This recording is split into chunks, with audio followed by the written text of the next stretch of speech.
somehow family life all over the developed world had become a fight over screen time, and everyone is sick of it. Parents see it. Parents are afraid of what's happening to their kids. My team and I built out a whole bullying prevention kind of process for children who were having poor experiences. And we had data, millions and millions and millions. How many? I'm sorry, how many instances? Like 18 million. Doubling of depression and anxiety and a huge increase in suicide. I mean, this is one of the greatest industrial crimes in history because these things are so addictive. And that was part of my motivation. I was thinking, like, if I can embed the principles of social and emotional learning and emotional intelligence into helping people deal with their situations. The only policy that works is you lock up the phones in the morning.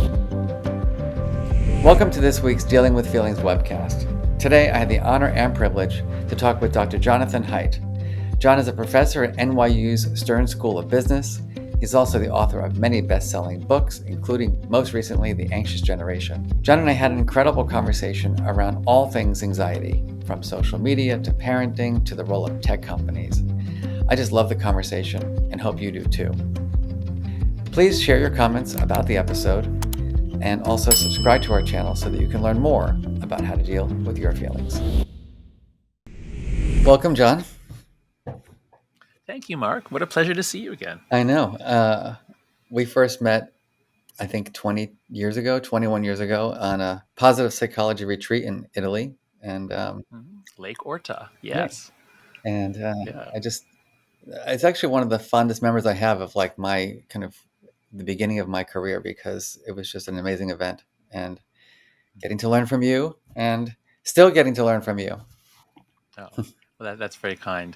I remember you as being just such an interesting young researcher, and that was the point of the whole thing, was gather up people with a lot of promise, put them together in a beautiful place that opens your heart, opens your mind. Those mountains around the lake.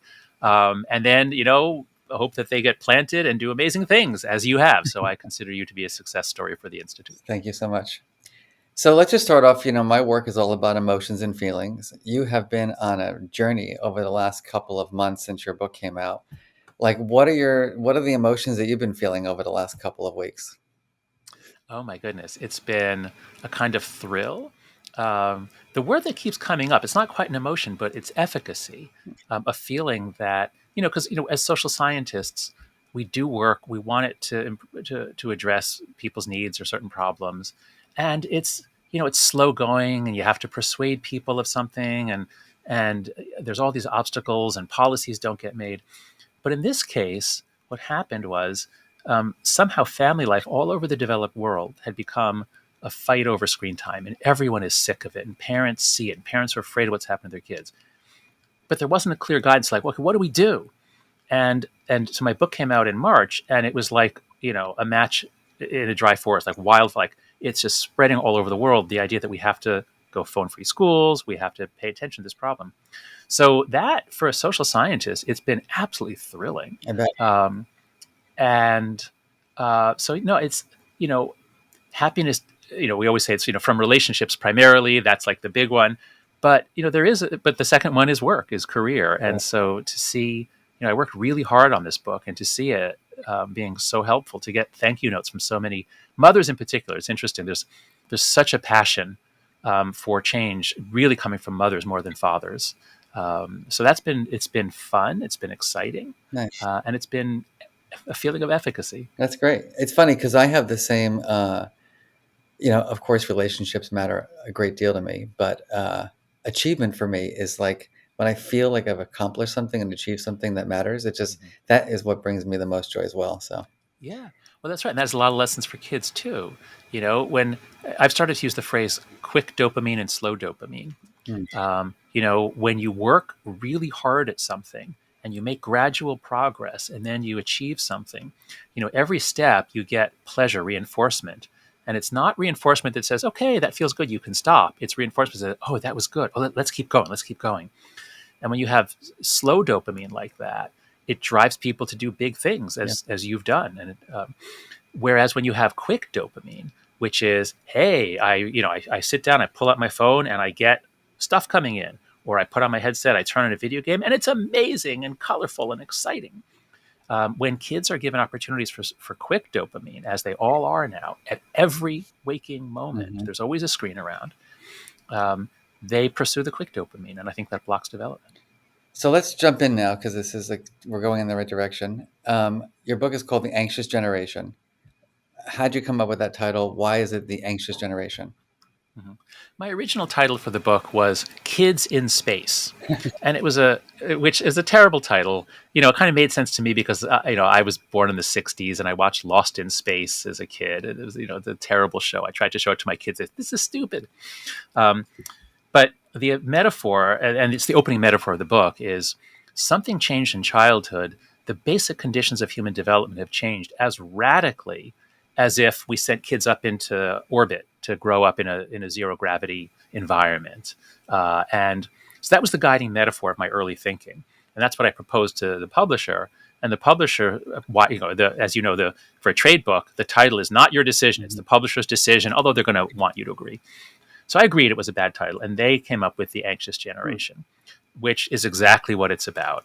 And especially because, as became clear when I really dug into it, anxiety is the central feature. There's anxiety and depression, but really anxiety is the central one, and then there's a lot of depression as well. But if you keep your eye on anxiety, that is the key to why did they get so? Why did people born after 1995? Why did they become so anxious after puberty, much more so than any other adolescents ever were? I want to ask you a question related to that. So, I teach here at Yale, and where you were a student, actually, right? Mhm. And I did this research with my undergrads a couple of years ago, where they filled out my emotion surveys, and they all said they were stressed, stressed, stressed, stressed. Mhm. And I kind of like, I was like, really? Like, is that what you're really feeling? And so I had them journal for a few weeks about the causes of their feelings.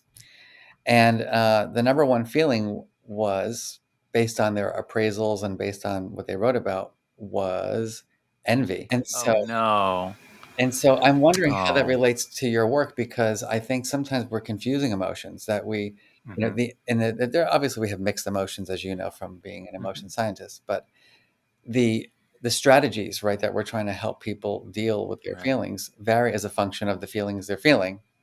Right. And so I'm wondering I think a big Sure. part of it can be envy as well. What are your thoughts? Oh yeah. Yeah. Well, of course, my immediate thought went to why are they envious, and I presume it's because of the social comparison on social media. 100%. And If yeah, everywhere. Like, the comparisons, this kid's richer, Yeah. this kid's more, everybody's got Yeah, better than that's right. more than they Right. have. So that's always been, comparison has always been a part of human social life. We evolved to live in small groups. We have prestige hierarchies within the girls, prestige hierarchy within the boys.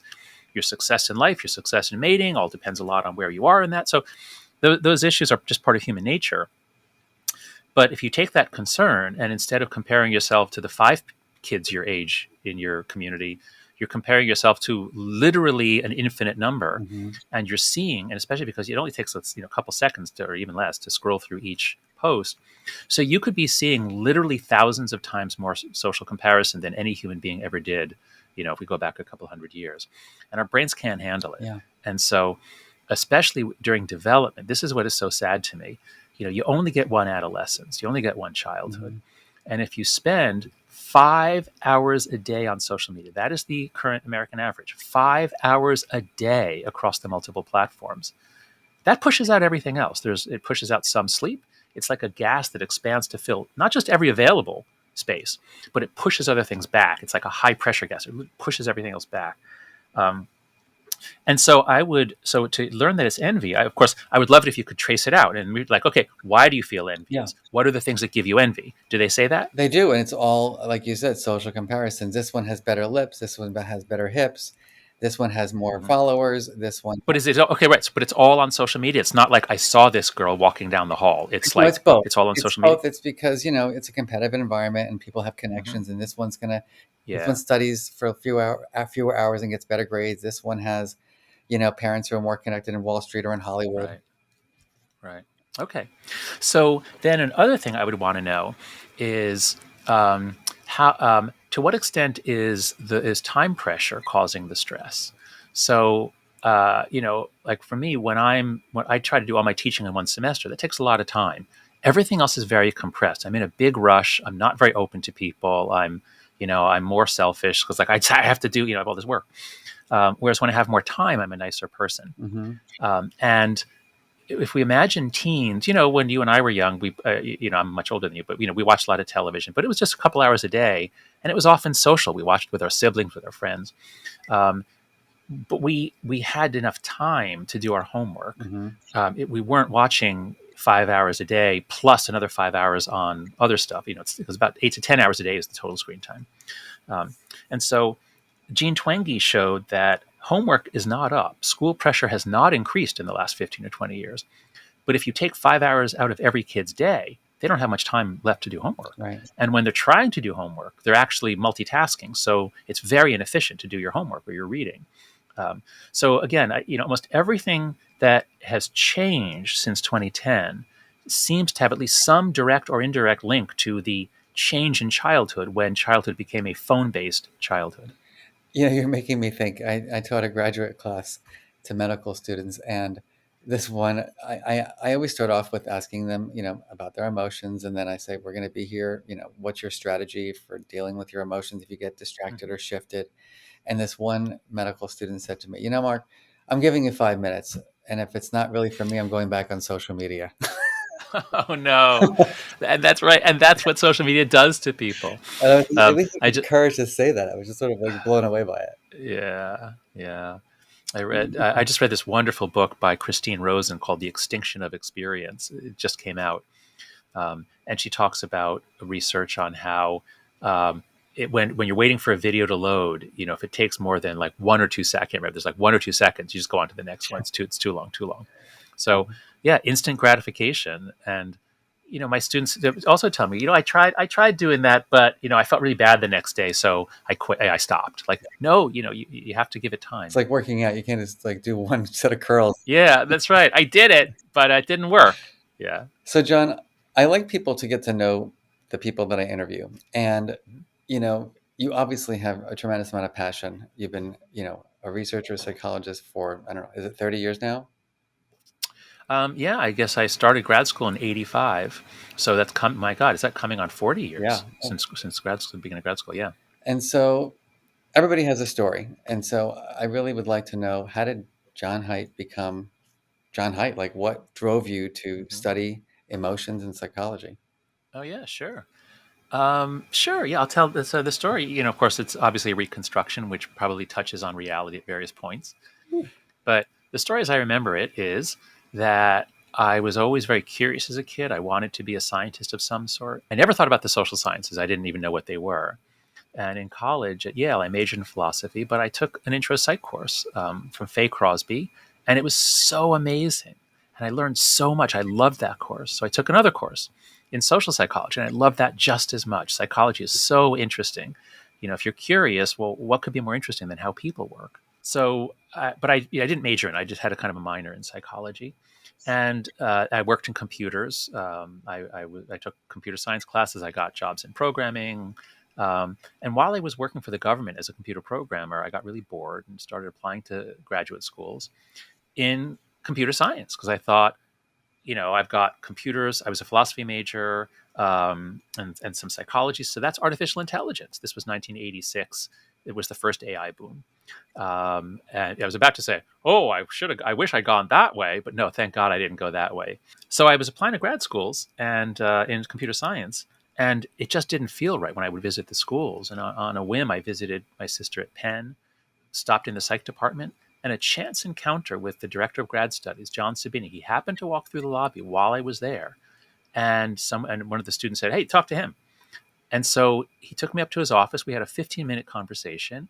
It was clear he was doing what he did because he loved it. He never expected to make money. That's not why we're here. And that 15 minutes changed the direction of my life because I said, "Oh, I'm going to apply in psychology instead. And I can do cognitive psychology within psychology." So that's what I applied for. But once I got to, and I only got into Penn because I didn't have any letters of recommendation from psychologists. So I only got into one school. And so I went to Penn, and I was going to work on the psychology of humor as a cognitive psychologist. But I didn't really get along with my advisor, and a chance encounter with John Barron, who was studying moral thinking. I had a great time with him. I switched over, studied moral thinking. Uh, and Lawrence Kohlberg was all about moral reasoning. That was what everyone was studying, Lawrence Kohlberg, justice reasoning. But it felt dry and empty. There was something missing. And my second year, I took a course from Alan Fisk on cultural psychology. And that blew my mind. Looking at how culture varies around the world, what was clear is that it's much more based on emotions that are culturally tuned. Mm-hmm. So much of morality is about, menstrual taboos and food taboos and all sorts of very visceral things. And so I started looking at the emotion of disgust as a moral emotion. And thank God we had Paul Raz in there. So again, Yeah. it's a story of just chance encounters with great thinkers Mm-hmm. who inspired me to say, wow, that's really cool. And by the end of grad school, I'd fixed on my topic, which was moral psychology, but how it's based in the emotions and how all of it varies by culture. That's what I've done since, I'd say, about 1990. That's what I've been focused on. So that's how I came to be studying positive moral emotions, which has brought you and me together Yeah. in positive psychology. And now here, really focusing on not, I would say, I mean, I guess you're trying to bring back positive emotions to kids' lives in many Hmm. ways through your work. In regard to, this movement that I think you are going to be credited for, which is incredible. Um, can you just share with everybody here, like what, is the most compelling science, that, you know, supports the mission that you have? Sure. So let's start with, there are many, many kinds of evidence. So let's start with the things we're pretty confident about. We know from whistleblowers within the company and from depositions from insiders, we know that each platform, each of the three big ones that are causing harm, so it's Instagram, Snap, and TikTok. We know from inside that they see people warn inside about harm at an industrial level. So for Snapchat, sexual harassment, 10,000 reports of sextortion every month. And that's just the reports. There's much more happening. Mm-hmm. And Instagram, anxiety, body issues, eating disorders. So we know from insiders that this harm is occurring. Um, when you survey the parents, they see it happening. This is their top fear. When you survey kids, when you survey Gen Z, they see this happening and they feel trapped. They're on it. They have fun sometimes with it. It's not all negative, but they perceive that it's really damaging their generation. Large numbers of them say it's harmed them. It's not a majority who say they're harmed, but it's not 5 or 10%. It's a lot more than that. Have been really harmed by it. So we have this interesting situation where it's kind of obvious to everyone that something huge is happening. Parents are panicking. They're really upset about what they see happening in their own kids. And then on the other side, we have a small group of research psychologists who keep saying, well, the effects are very small. There's not much evidence of anything happening. The correlations are tiny. Um, and what I believe is happening is the research community that focuses on this has operationalized everything that's happening into a single variable, which is hours of screen time. And Mm-hmm. so the question is, how many hours a day do you spend on your phone? Or sometimes, how many hours a day do you spend on social media? And that's a terrible measure. It picks up only a tiny bit of what's going on. Each platform has a different profile of effects. So what you get is a whole lot of big studies that show correlations of the equivalent of a correlation coefficient of around zero point 0.5, something like that. So it's very tiny. But here's why I'm pretty confident that the evidence actually supports my concern. So you have all these studies that I call blender studies. They blend all the platforms together. They blend boys and girls together, even though the depression effects run through girls, not boys. They blend all the outcomes together, every possible positive and negative well-being measure. But what my team and I have done is whenever you go into a group of studies, if you unblend it, if you say, let's not look at screen time, let's look at social media, which is still a blend, but it's a little better. Let's not look at boys and girls mixed, let's just look at girls, because they're the ones who have the depression anxiety issue, especially. And let's not look at all outcomes, let's look at depression anxiety. When we do that, the effect sizes always grow. And Jean Twenge and I have found it's more equivalent to a correlation coefficient of around 0.2. Mm-hmm. So from this terrible variable that doesn't pick up much, hours of social media, we consistently do find correlations. And then there's also a small experimental literature, because of course, as everyone knows, correlation doesn't prove causation. There's a small experimental literature. There's a few dozen studies that ask people to get off social media for a while, for at least a week. And what we find is that when you just look at the ones that go on a week or longer, what you find is they almost all do show improvements on measures of internalizing disorders, depression, anxiety.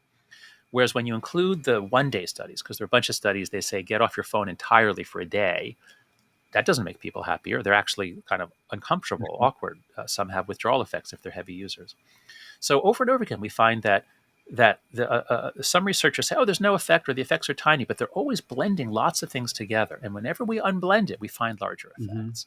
So that's why I'm confident that the parents aren't wrong, the students who say this aren't wrong, the Surgeon General isn't wrong.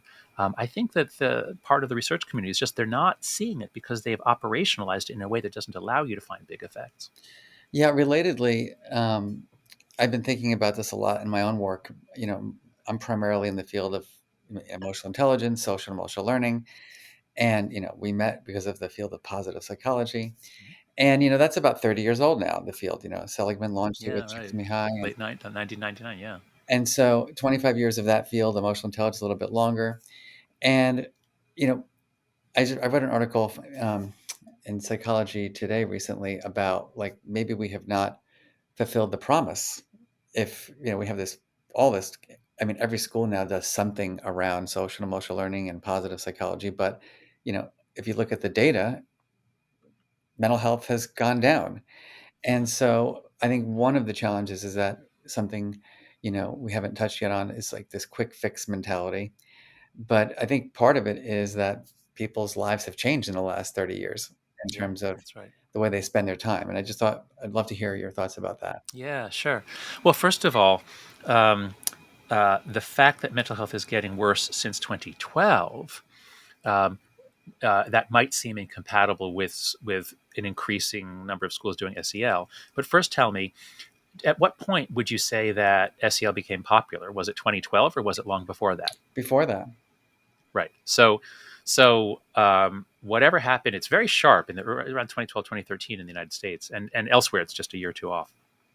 Um, So if you change the conditions of life and you go from a play-based childhood, which is what kids always had, you're out in the world, you're playing, you're arguing, you're making up, you're organizing games, you're adjudicating games. You take all that away, you put kids on screens 10 hours a day, they don't see much of other kids. So that is going to be pulling everything down, and that's I think what's happened. yeah. And so I think you can't judge. It's not like, oh, that contradicts, using SEL. Um, but um, but I would like to ask you. Let me understand something about SEL. So one one metaphor that I put out there that psychologists seem to like in my first book, The Happiness Hypothesis, is the mind is divided into parts that sometimes conflict, like a small rider on a large elephant. Hmm. And the large elephant is all the automatic processes, the emotions, the intuitions, and the small rider is conscious reasoning. And I just want you to explain to me, just because I don't know.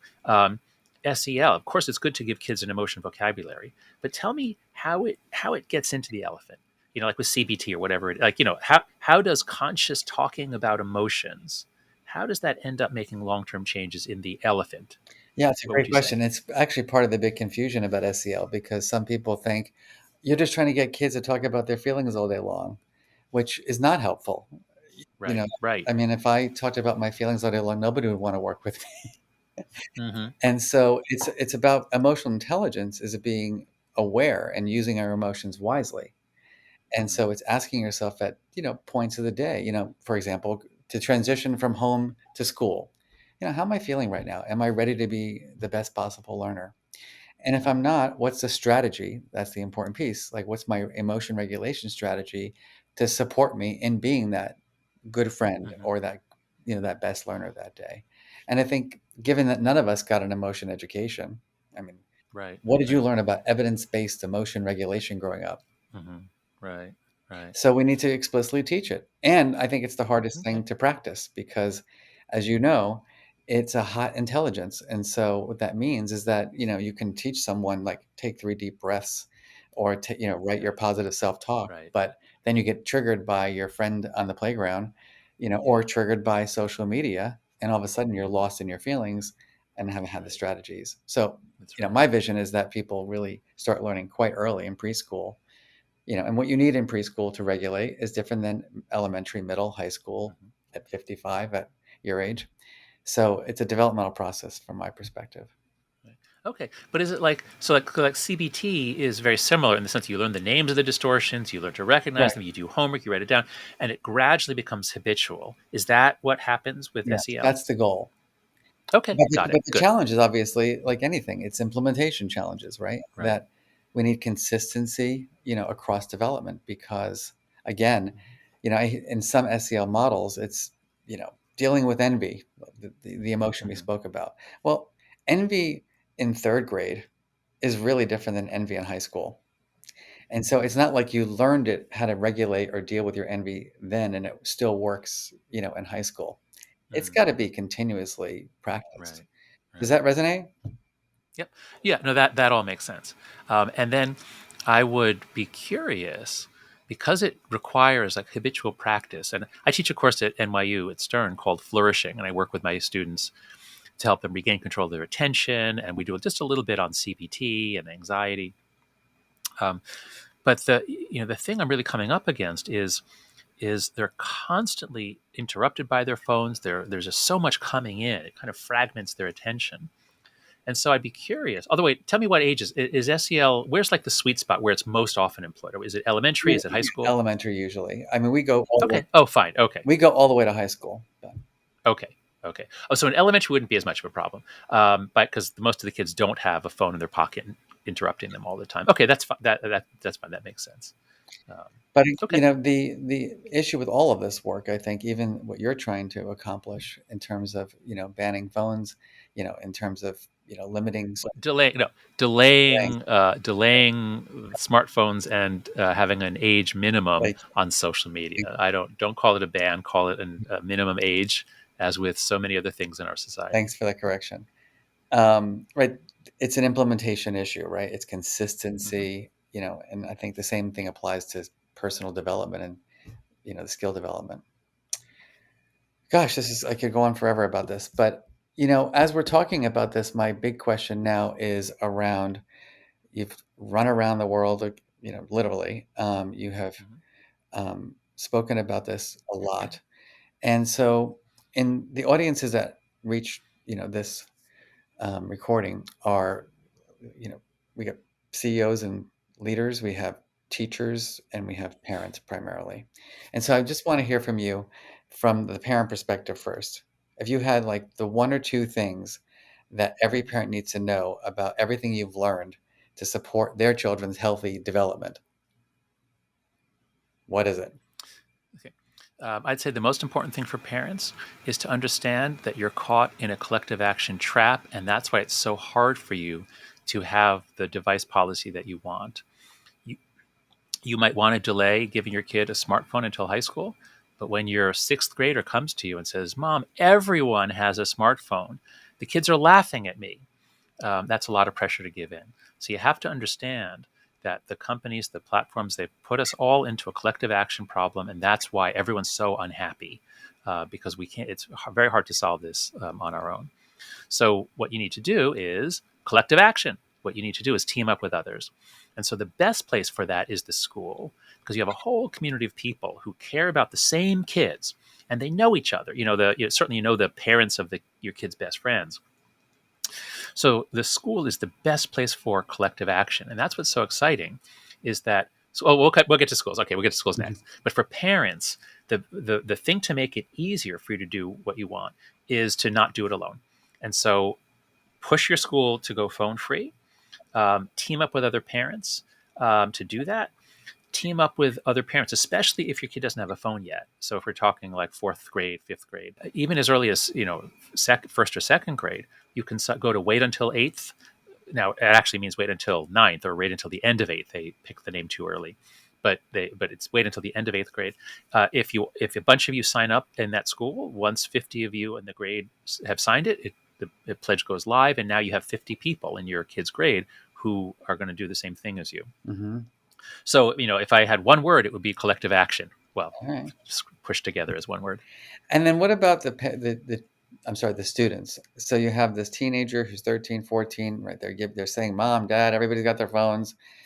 And maybe, we have to also intervene, not just prevent, because there's millions of children, adolescents using their phones now. So what is your recommendation for how to help lessen the time spent on social media and how to help Hmm. kids themselves build that? Yeah. What age are we talking about? Because it varies. Let's do the beginning, like 13, 14-year-olds, and Okay, then let's do middle school. Well, no, the beginning is 11, 12 is middle school. okay. Um, it's very hard to get a middle school child to do something on his or her own because what they really care about is being separated, being different, being left out. So they're kind of caught in a trap, and I don't place a lot of stock in being able to reason with them.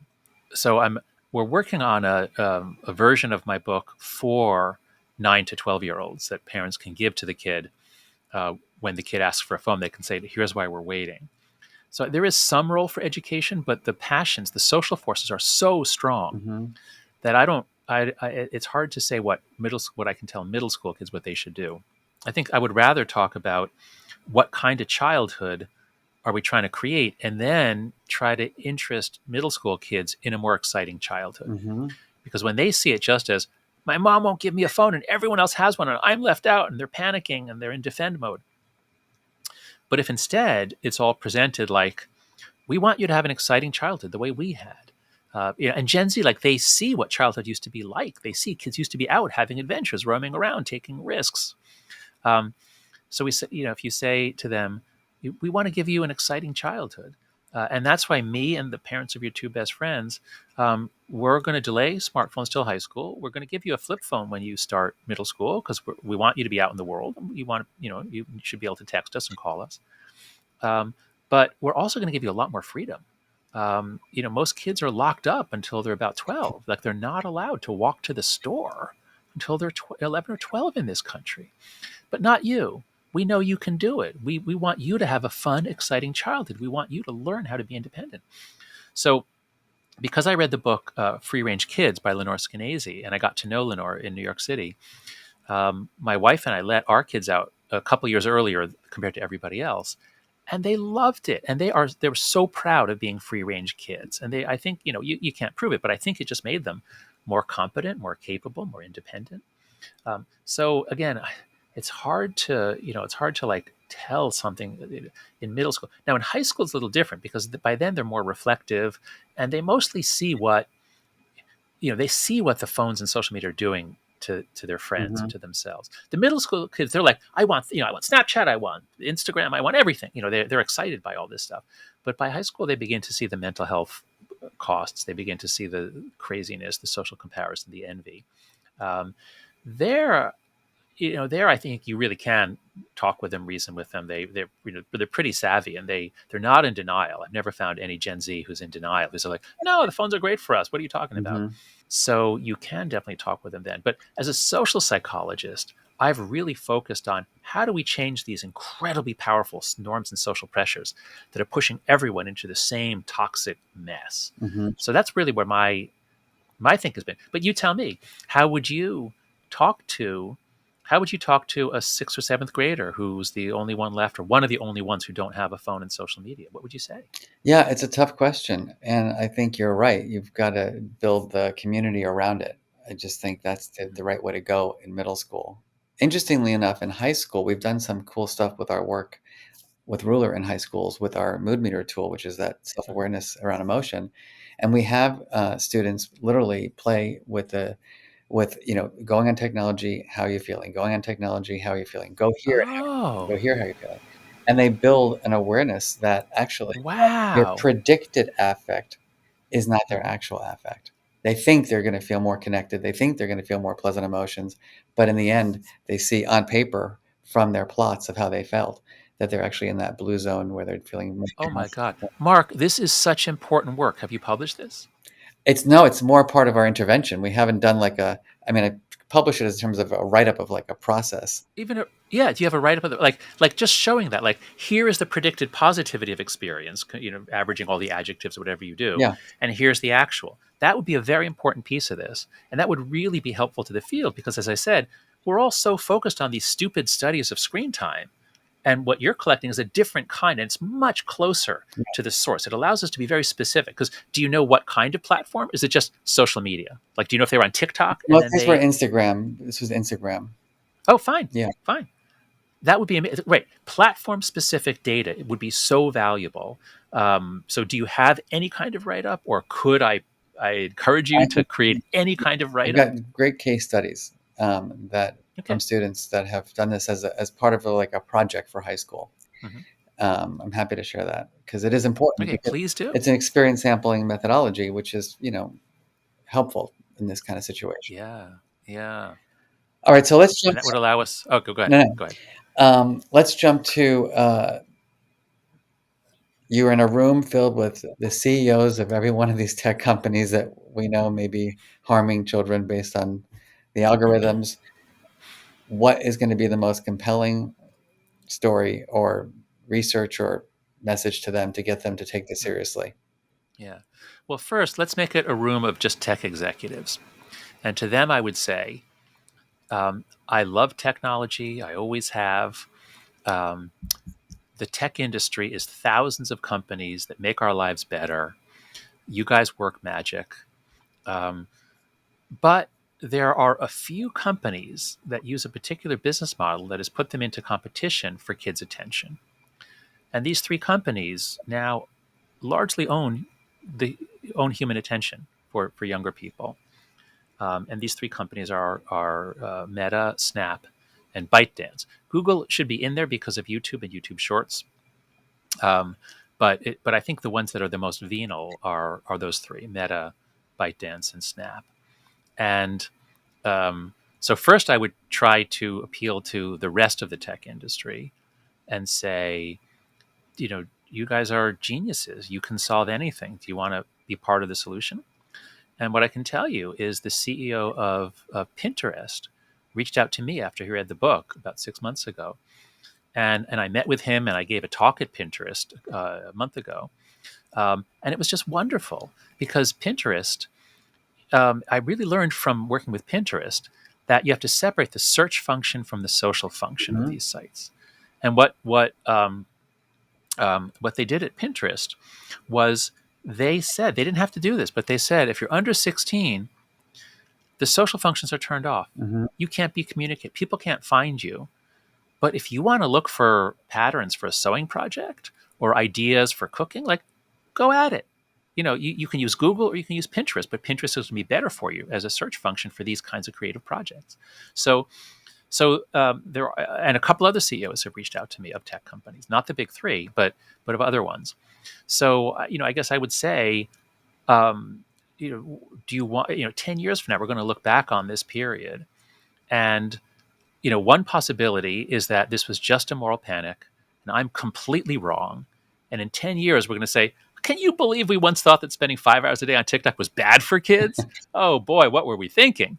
I mean, that's a possibility, but I think it's a very remote possibility. I agree. I think more likely we're going to look back in 10 years and say, what the hell were we thinking? And these companies caused a doubling of depression and anxiety and a huge increase in suicide. I mean, this is one of the greatest industrial crimes in history.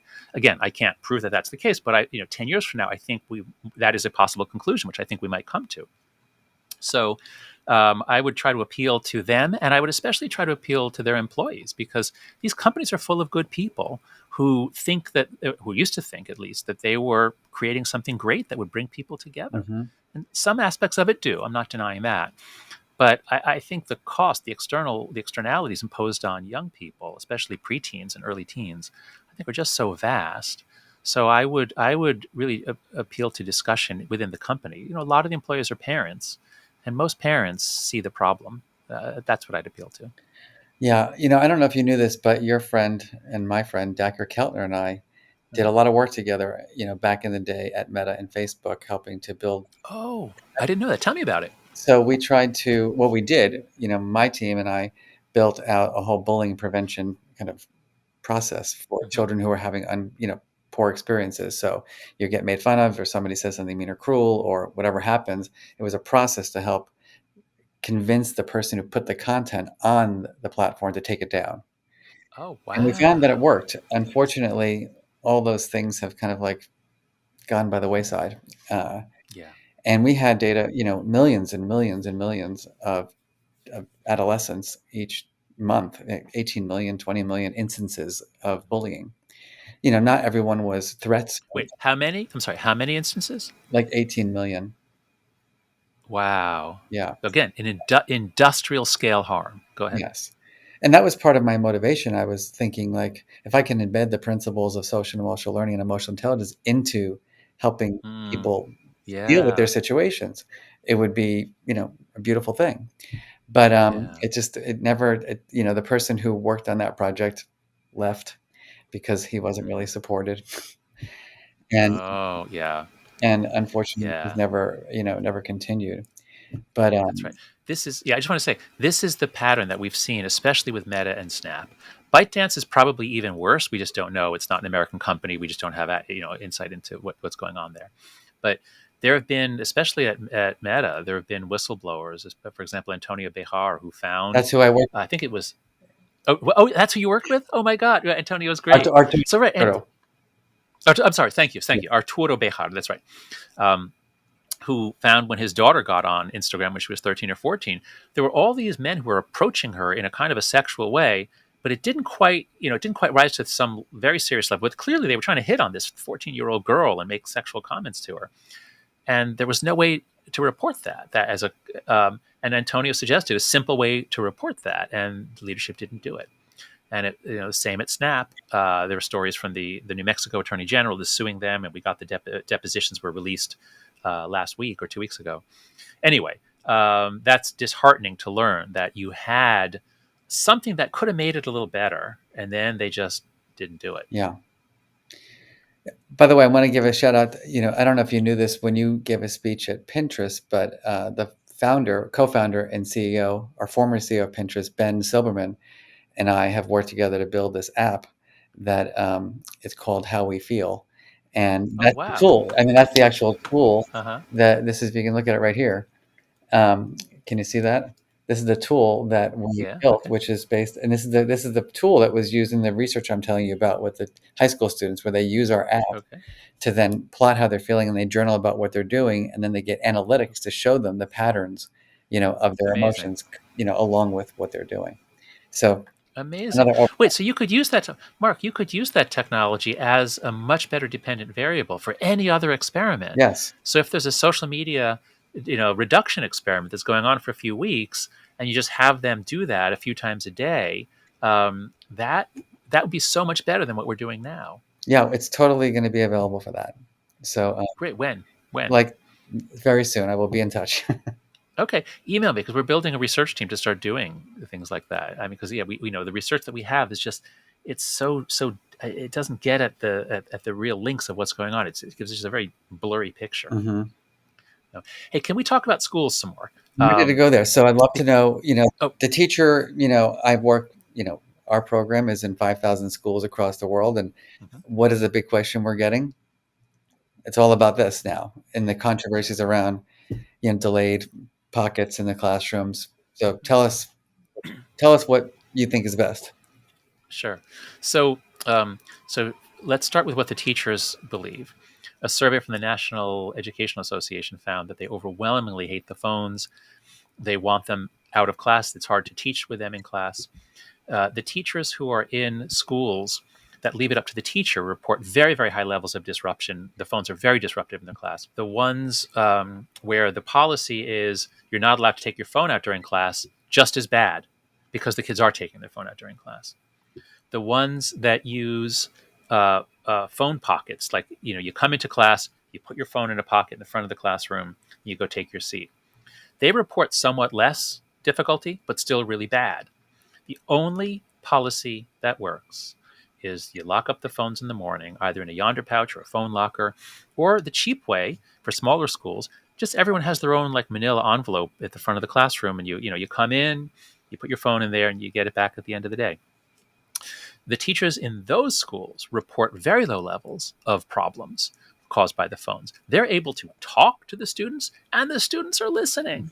Or if they're not, it's because they're talking or flirting with someone else, which is actually much better than them watching TikTok, returning texts. So So the policy has to be phone free. You have to go phone free. And every school that goes phone free, I've never found I've never found an exception other than one where they had trouble with enforcement. But when schools go phone free, when they start locking up the phones in the morning and give them back, they almost all say the same thing. When you look at the news reports, you talk to teachers, they always have something like, we hear laughter in the hallways again. Mhm. We hear kids laughing much. Lunch is much louder now than it used to be. The playground is louder than it used to be because these things are so addictive. You have to maintain your online presence. There's so much to do that when kids can get their phone in between classes, they have to be on the phone between classes. They're not going to talk to each other. So if you care about being able to reach students, if you care about teaching, if you care about inclusion, if you want your students to feel included as opposed to many feeling alienated, then you need to go phone free. That's the most important thing you can do. But there is a whole other side of this that we haven't really talked much about, which is the play side. Mhm. So, a third of the book is on human childhood and play, the importance of play, risky play, unsupervised play, exploratory play, thrills. Um, and so the other thing that schools can do is they can do a lot to restore play to daily life. All mammals play. Baby squirrels are practicing squirrel things, and baby chimps are practicing chimp things. Human children need to run around, form teams, play tag, do all sorts of things like that. And when I was young, when I was in elementary, I think we had recess twice a day. We had one recess in the morning, one recess in the afternoon, and there was a long lunch break. Now, a lot of kids have just a short lunch recess thing. They have to gobble down their food to get 15 minutes of play, and that's it for some kids. I think the average is now like 25 minutes of recess. I forget what grades that refers to, but it's horrible what we've done. So, if teachers could push for more recess, it's a huge mental health boon. Longer lunch period. Let the kids have a little time to play at lunch. So getting more play in. The most important thing, the most powerful thing you can do as a teacher is the let grow experience. This is so powerful, so fun, so easy. So, It was actually invented by a teacher at Brooklyn Tech, where my son goes. But at Let Grow, we've developed it and popularized it. If you go to letgrow.org and just look for the Let Grow experience, what you do as a teacher is you give a handout, piece of paper. It says, go home, talk to your parents, try to find something you think you can do by yourself, with your parents' permission, but without your parents. And we give examples. Do you think you could walk to the bus stop alone or by yourself? Do you think you could walk the dog? Do you think you could go to a store and buy a quart of milk? Um, for example. And so the kid picks something and then they do it. And it almost always works. And they come back really excited and proud. And if it doesn't work, they then try it again and then they get it and they're even more proud. So this works wonders for anxiety, because one of the reasons that anyone would be anxious, if you feel that the challenge is facing you, that you're not up to them, I can't handle this. And if you've never been able to do anything on your own, you don't know that you can handle stuff. Your parents have always been there to handle it if it gets difficult. So the Let Grow experience is incredibly powerful. And what happens when a whole school does it? What happens when a whole school district, the whole town, let's say all the third grade classes, kids are around 8 years old. If every third grade class in a school district gives the Let Grow experience and they do it once a month for the whole school year, what happens? Now, all over the town, you see third graders walking to the bus stop. You see third graders playing with each other in a playground or park without their parents. You see third graders in a supermarket shopping and bringing home food for the family. mhm. This is incredibly powerful. This is how you change the norms in a whole society. So I urge, if you're an educator in any way, administrator, teacher, whatever, please go to letgrow.org. We have all kinds of resources for you to bring in more play and independence and fun and responsibility to kids. They need it. They're craving it. The saddest graph in the book is the one about a statement, my life feels meaningless. Mhm. It's on the Monitoring the Future study. Do you agree with this or disagree with it? Strongly agree. And the numbers were very low until 2010. Like 8 or 9% said yes, they agree with that. But after 2012, it doubles very quickly, because once you're spending your life just sitting there swiping for 5 hours a day, Right. your life is meaningless. It is useless. You're not doing anything for anyone. You're just consuming content all day. It's so sad. And the Let Grow experience reverses that. What I appreciate about that, also is, well, going back to what you said earlier, first is a, given our work in schools, one of the largest challenges is online, and social media bullying. And so you don't ban the phones, but you don't keep the phones out of the classroom. And what happens? They sneak into the bathroom and they say that really unkind comment, and then it Yep, metastasizes like cancer in that's the right. building. And I can't tell you a school that I have worked with that has not been their number one source of, like, the bane of their existence Yeah, is social media. And so yeah, I that's right. do appreciate that. The second, I That's right. think, which is important, just from a developmental perspective, and then jump in, is, there's other research which shows that adolescents prefer texting to face. They're spending, Mhm. like you said, 5 hours a day. And my thinking is, developmentally, when you reach college and you're trying to build relationships, like, where does intimacy go in our society? No, that's right. That's right. No, we know where intimacy goes. The boys are using porn. The porn gets more and more powerful, more and more accessible. Um, and now that they can have AI companions, the AI industry is creating friends.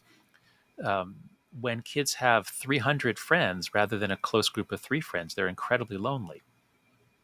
And the cure for that is an AI friend who you customize, and she's always supportive. Um, intimacy is going to come increasingly from AI unless we do something about this. I've seen that too. Kids. My kids are, well, my son is now in college, but my daughter's in high school. They're it's very hard to get them to ask for directions to talk to an adult because they've been, stranger danger. It's awkward talking to a stranger. There is some awkwardness, and it might go badly. It usually goes well, but it might go badly. But with texting, there's no awkwardness, no anxiety. It's so easy to do. Um, and the phones always have the answer to things, so you never need to ask anyone for anything. So I don't doubt that students say it's easier to text. There's no anxiety, but that's not a feature. That's a bug. Mhm. That's the problem. Kids need to do hard things. They need to do hard things every day. And if we prevent them from doing hard things for their whole childhood, then they're not going to be able to do hard things as an adult. Yeah. So you had one strategy that you shared earlier, the let it grow, and the opportunity to get out there and do things to show that you can do them and all that. Any other suggestions that you have for whether it be parents or teachers working with adolescents in terms of, well, I can't handle it. I'm going to lose all my friends, all that kind of Mhm. anxiety that comes with, Yeah. less time. Yeah. So I would say, especially to teachers and schools and administrators, you have the capacity to set norms. Um, Nobody knows what the right age is to give their kid a smartphone. And so if a bunch of people have given it in fifth grade, well, that puts pressure on everyone else. But but you have the power as a school to set the norm that we think that children should not have a smartphone until high school. This would really help the parents out because it keeps creeping down. It used to be you get it in late middle school. Now it's actually late elementary school, and it's going down and down. So, what I've done many sessions with educators. In fact, I should make them available. Oh, please go to anxiousgeneration.com. We have all kinds of resources for you, all kinds of resources for teachers. We have videos. I've done a number of talks for, like, hundreds of heads of school by Zoom to encourage them to adopt some of these practices. So you can find those videos there. Um, but what I learned in those conversations with heads of school is they feel like they can definitely say what's supposed to happen in school, but they're reluctant to cross the line and say, here's what we think should happen at home. They'll very rarely do that until now. They're realizing that what's happening, that the kids addicted to video games and porn and social media at home are coming and not able to pay attention at home. So many schools have begun to say, here's what we're doing, here's our phone free policy, here's why we're doing it, and we urge you to consider delaying giving a phone until high school, a smartphone. You can give them a flip phone, a phone watch. You can communicate with them, but having the entire internet in your pocket, strangers can reach you on social media platforms. This should at least wait until high school. So anybody who's an educator, Please do the Let Grow experience. It's incredibly powerful. Please talk among yourselves or try to get leadership to communicate to the parents that this is a problem. Mhm. It's hard for the kids to pay attention. It's hard for us to teach the kids. We urge you to, let's all try to work together. And especially if you can get the parents committee to work with you. So it's not just a message from the school, but that the parents who are active in the school, if it comes from them, because most parents are freaked out by what's going on. They see it in their own kids. And if you can organize them, you can change the school, you can change the culture. All right. So when I started Ruler, which was with my uncle back 30 years ago, I thought that I could create a curriculum to that a middle school teacher would implement in the classroom, and that we started in middle school, and we failed. We failed because the number one reason was that the educators themselves just didn't have the emotion education they needed to implement it with Oh, power. wow. Uh-huh. And then we started working with the educators and we had better outcomes and better implementation. And so now we're talking about parents who we know from research that parents, who are on tech a lot, their relationships with their kids are different. Yeah. Kids, Yeah, feel that's right. disconnected and alienated. So what is you're a Yeah. parent, you're on social media because you have to be with your work and it's Yeah. important. Yep. What do you Yep. recommend as terms of the role modeling? Yeah. So with parents, um, when your kids are very little, they copy you and you're the center of their world. And they'll imitate. But when they're in middle school, they're not going to copy me just because I start, reading a paper magazine or something. They care much more about what other kids are doing. So, of course, they'll say, "Well, why do you tell me to get off? You're always on your device." But that's because they're good lawyers. They're really good at like arguing back against you. So I'm not saying don't change your habits. I'm just saying keep your eye on what really matters. Keep your eye on what can really improve daily life. And so I would say, don't do the continuous partial attention thing, which we do, especially with young kids. We have so much to do, and like she's reading a story and she's talking to you, and you're, oh yeah, sweetie, oh yeah, the dinosaur, yeah, yeah. When you're not making the eye contact, when you're not really present, that I think is blocking the social development. I mean, look, do it every now and then, no problem. But if it's like a feature of daily interaction, I think you should stop doing that. Don't do continuous partial attention. Um, and the other thing is, I would urge parents of all ages to really structure the day. That is, let's start at night. All phones, all screens out of the room by whatever 9:30 or 10 o'clock. When I was a kid, it would be madness to let your kid have a television in Mhm. the bedroom. Like no, like only incredibly irresponsible parents would let their kids have a television. But now what do? We say, yeah, I got your computer, you got your iPad, you got your smartphone, you're talking with strangers, you're watching porn, like whatever. Sleep if you can. Good luck. It's completely insane what we've done Yeah. to their attention, to what to their inputs. But if you have a really clear rule at 9:30 or 10, whatever time, like all screens come out of the bedroom. If you need to do something, you can use your laptop in the living room. If you want to read something, read a book. You might make an exception for music. I don't know, but the point is, okay, you got a period of time there. Now, then also you have the rule: you can't check your text as soon as you wake up. My students at NYU, the last thing they do before they close their eyes is texts and DMs. The first thing when they open their eyes is texts and DMs. Mhm. This is horrible. So you might structure it so that you can't until you're done with breakfast. Then you can check in, or maybe not even. Um, and then they go to school, and hopefully the school is phone free. So now you have this long period from 10 p.m.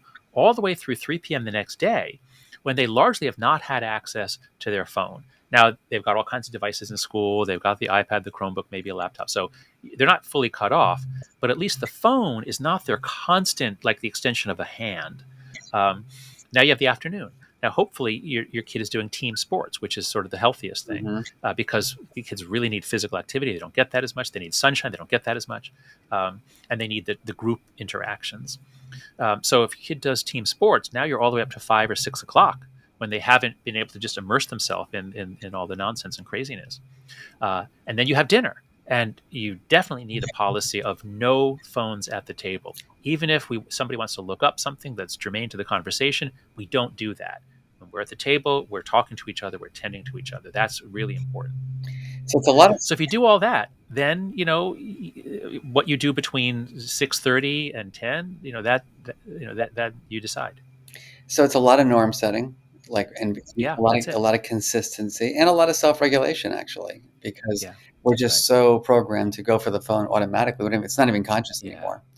that's right. All right, so our time is coming to a close, and I always like to ask one kind of big question at the end. Okay.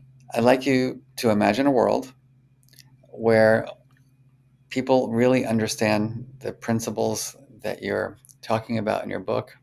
Um, People have the skills of that self-regulation to Hmm. manage, the distractions or the temptations, and uh, and so with that in mind, think about it from children have this knowledge, teachers, parents, policymakers, kind of everyone really understands this. What's different? What's different is that we have rolled back the phone based childhood. The phone based childhood is only about 12 years old. It wasn't like this in 2010. By 2015, it was like this. So this is only 12 years old. And my vision for 10 years from now is that we rejected it. We said, no, we're not doing this. Um, Technologies that are useful for adults are often not good for kids. And that's going to be even more true for AI. So, what's changed is that there's a widespread appreciation that children need to play in the real world with other children, that they need structure and order in their lives with lots of love and warmth as well, but structure and order. And that digital technologies have lots of promise and lots of peril, and therefore we don't make it a big part of children's lives. We'll treat it much more like gambling or drinking or drug use, where we say, adults can choose to do that, but we don't let these companies push this on children. Hmm. That's my vision of a flourishing childhood. It's not focused on social media. It's focused on a flourishing childhood in the real world. Get through early puberty, get through maybe middle puberty, before you hook yourself up for the rest of your life and have a phone in front of your face. Nice, but I want to push you to go further than that. So, Okay. what do you see when you're walking around? What do you see when you visit a family? What do you see when you're in the playground? Just take a moment and visualize, like, what is the world really like in Hmm. terms of the quality of our relationships, the way we feel? Yeah. Yeah. Well, the really hard thing and the ultimate goal would be a restoration of a sense of community and trust in our neighbors. This is going to be very, very hard to do. I guess I shouldn't bring up a big thing at the very end here, but Robert Putnam wrote about the decline of social capital, trust, community organizations. That's a part of this story. And that makes it hard for us to trust our neighbors, makes it hard for us to send our kids out.